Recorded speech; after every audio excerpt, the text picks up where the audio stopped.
In this video, I'm going to teach you how to do your very first pull-up. Let's get into it. What's up, everybody? My name is Michael Eckert. I'm a Guinness World Record breaker in pull-ups, and I'm going to teach you how to do your very first rep using a 5-stage method. Let's get into stage 1. All right, so stage 1 is going to involve a test where you do as many negatives as possible. A negative is where you take out the pull-up portion and you only do the lower down portion of a pull-up. If you can't even do one of these reps, that's totally fine. We're just trying to assess where your weaknesses are, and everybody starts at different places. So to do this test properly, you're going to get up to a platform where you can get your chin above the bar just by standing on it. You're going to step off, hold for 2 seconds, so 1, 2, and then lower down for 5. 3, 4, 5. You're going to repeat this process as many times as you can with good form until failure. What's going to happen is as you get more and more fatigued, you're not going to be able to hold the top pause. You're not going to be able to hold at certain points in the pull. And what we're doing is identifying your weaknesses. And the way you do that is if I can't hold the top position, but I can lower down and hold the 90 degrees, that means the lower portion of your pull-up is the stronger portion. And this is really just a mental assessment to really show you where you should be focusing on in your training, because if you're a little weaker on the top half of your pull-up, which is the common thing, then you're going to want to focus on the workouts that we're going to be doing next in those areas and be more focused on those areas where you're a little weaker. So like I said, if I'm standing on top of here and I can't hold until here, which again is the most common thing, and then I start lowering down in that phase, you're going to be weaker in your top half. And then I'm going to break down some exercises in stage 2 that you can do to train that. So let's jump into stage 2.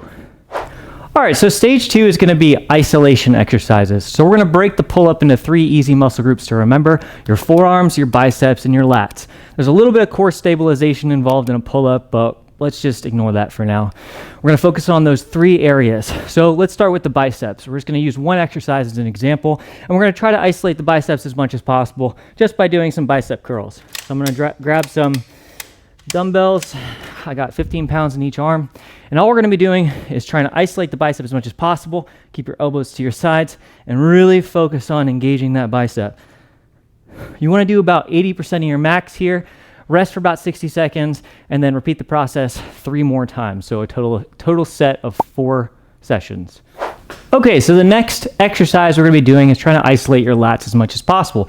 Really hard to isolate just your lats, but we're going to do our best. And I like to use a modified lat pull down here. I know a lot of people don't have access to a pulley system, but at your local gym, you should be able to find a lat pull down, or you can even do bent over rows, but we're trying to save that for the stage 3. So to isolate the lats, I'm going to be doing kneeling lat pull down. And the reason we kneel is because you get better core engagement and it simulates the pull up a lot more than doing a knee locked or seated lat pull down. So we'll grab onto the bar here, get a nice weight, and we're really going to contract down. And you can notice if you do the kneeling method, you're going to be pulling your core down as well. And you really want to emphasize the pull at the top. And remember that test we did? When you go through that test, you're going to identify those weaknesses. So I know if I'm weaker at the top, I want to spend a little more time in that top area, so 90 degrees and below.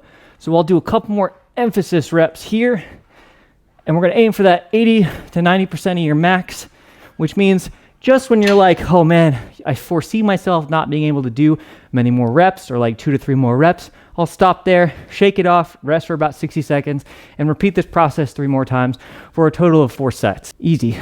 Okay, the last muscle group we mentioned is forearms. So what we want to do is try to simulate the pull-up as much as possible. Sometimes you can use dumbbells to simulate this exercise as well, but I think putting your hands on the bar and getting your body a little more comfortable using the bar for these exercises helps with the principle of doing a pull-up rep. So all we're going to be doing for forearms is dead hangs, which is just holding onto the bar, picking your feet up off the ground, and holding here as much as possible. One thing you can do is try to shift your weight back and forth. That way you're over gripping and you're just getting more comfortable with touching the bar and getting used to how it feels with your body weight. You're going to do a dead hang until 80 to 90% or even till failure, but make sure you fall to the ground safely. Repeat after 60 seconds of rest 3 more times, and that should sum it up for the isolation exercises. Let's move on to stage 3. Okay, so we just worked on isolation exercises. We're going to try to connect the dots here and work on dynamic exercises. What we're trying to do is connect the forearms, the biceps, and the lats so they work together and everything's working nicely for when you get back on the bar to do a pull-up. So what we'll do is we'll grab some dumbbells, and all we're going to be doing is some bent over rows here in more of a dynamic, explosive fashion. So not perfect form, and you could say it's like kind of sloppy form, but what we're trying to do is connect the muscles so they're working together. I know you've seen bodybuilders out there that have huge muscles, but they can't really do calisthenics exercises because even though they have huge muscles, and those muscles are probably strong in isolation, but when they combine all the movements together, the muscles don't know how to work together properly. That's why you see I'm not a big guy, but I can pump out some numbers when it comes to pull-ups. It's because I've learned how to connect all the muscles together properly.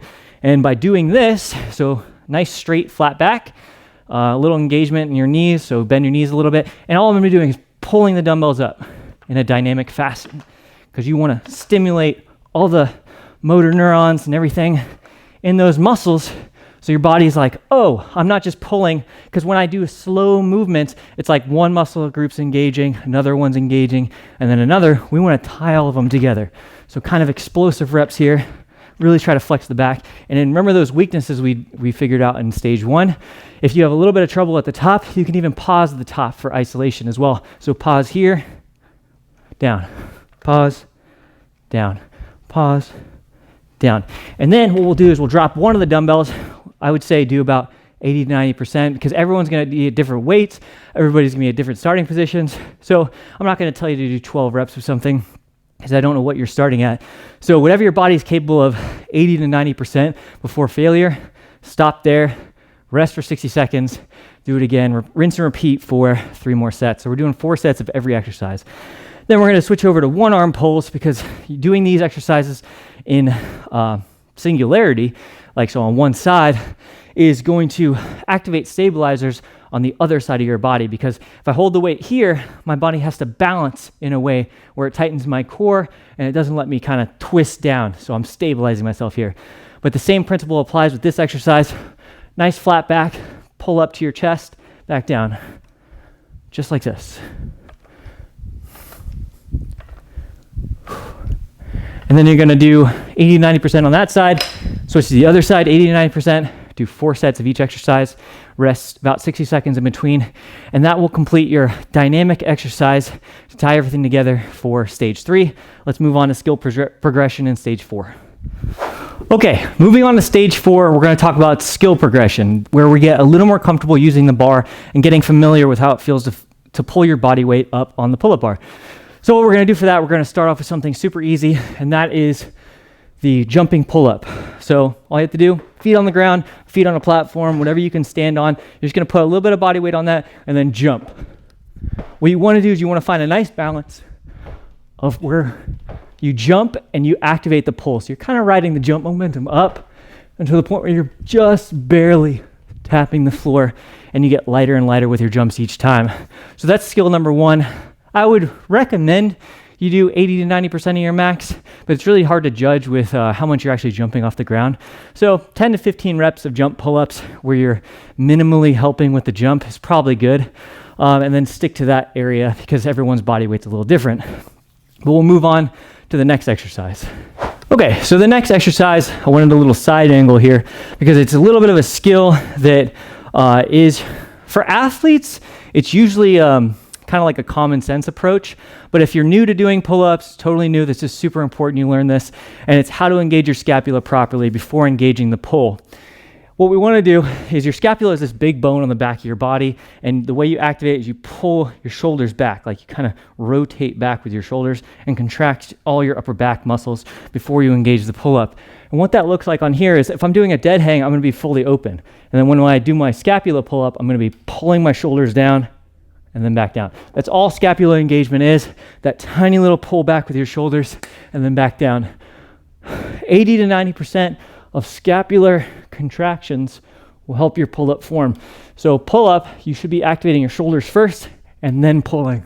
It's going to be a safer way of doing a pull-up, and you're going to feel much stronger once you've engaged your scapula and you've done those reps. But that is going to be another exercise that I want you to do for skill progression. You're going to do 80 to 90% of your max, or 10 to 15 reps, and then rinse and repeat 3 more times, 60 seconds rest in between. And then we got one more exercise to do, and we'll be done with stage 4. And then stage 5 is going to be super important, so stick around for that. Okay, so once you've mastered the jumping pull-up and engaged your scapula properly, we're going to get a little bit of a kip involved. And I know everyone's going to be like, ooh, a kip. But for getting your first rep, doing explosive reps and adding a little bit of leg momentum is just fine, because we're trying to do the easy version first so we can do strict pull-ups later. And if you don't know what a kip is just using a little bit of knee movement and core contraction to create a little bit of momentum to ride up your body weight. And that's the reason I had you do those jumping pull-ups first, because you're riding that momentum up. So now we're not going to jump off the ground. We're just going to try to call a fishtail or something. But little kip like this, where you just drive your knees up a little bit, kind of flex your core, and then ride that up. So what it looks like is, so kip, chin up. And you want that kip to get as small and small as possible. Little bitty time. So kipping pull-ups, great way to tie everything together like we did in stage 3. And we just want all the muscles to learn how to work together in harmony.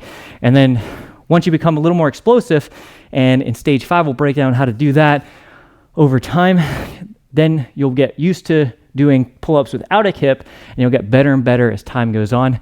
Let's go to stage 5. With that exercise, the kipping pull-ups, 80 to 90% of your max, 10 to 15 reps is great. When you're doing the kipping pull-ups, and if you're a heavier set person, try not to be too aggressive. You want to make sure you get that scap engagement first and then pull before you start riding up that kip, because if you're too open, you can pull a muscle if you haven't developed them properly. But do the fundamentals first, like the bicep isolation, forearm isolation, lat isolation, that sort of stuff, to build those muscles so you don't get injured in this progression training.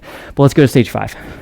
All right, so I had to darken the video a little bit so you can see my whiteboard because it's a little overexposed, but hopefully y'all can see this. What I've done in stage 5 is created a planning stage, because you're not gonna be able to do a pull-up overnight. I'm sorry to break it to you. There's no magic pill to do it. It just takes a little bit of hard work and planning. That's it. So stage 1, we did the test. Stage 2 was isolation. Stage 3 was dynamic muscle building, and then stage 4 was that skill progression. Now we're in stage 5, which is the planning phase. And what I've done here is I've just broken down a week: Monday, Tuesday, Wednesday, Thursday, Friday, Saturday, Sunday. And I wanted to break down a schedule that would be super simple to follow. So these little dark spots here, that's Monday, this is Wednesday, and this is Saturday. For some reason I saw a W and I thought it was a different day. But this is gonna be your work day, your first work day, right? Let's say, oh, I work on Monday or something like that. Push it to Tuesday and then push all the days back. But for Monday, I want you to work really hard. You earn 2 days of rest. So work, rest, rest, another work day on Wednesday, and then rest. Don't kill yourself on Wednesday, so you can squeeze in another workout on Saturday, and then you get Sunday to rest as well. And hopefully this pairs along with the training you're already doing, if you're doing any. The key factor here, I would give yourself about 6 weeks. 6 solid weeks of effort, and I guarantee you'll be doing a pull-up if you stick to this style of programming. 3 days a week. If you need to start out 2 days a week because you're super sore, that's totally fine. Just try to split it up in a way that you feel comfortable with, but give yourself a minimum of 6 weeks to make this goal. Set it up in a schedule that's super easy like this. Don't overthink it. Just put in the work and start doing it. These 5 stages are going to be super helpful for you, and it's just super simple to follow. And then when you're on week 2 or something like that, go back and test stage 1, because maybe you've gotten stronger, your weaknesses have changed. And so each 2 weeks, go ahead and test again and see where your negative strength is at, so you can fine tune and narrow that focus into where your weaknesses are so you can progress a little faster. Yeah, that's pretty much it though. 6 weeks of training, stage 5, just plan around this easy schedule here. Super simple to follow. And hopefully y'all are doing pull-ups very soon. If y'all like this style of video, please like and subscribe. Please leave a comment in the comment section, and I'll continue to make some tutorials. Thanks so much for stopping by.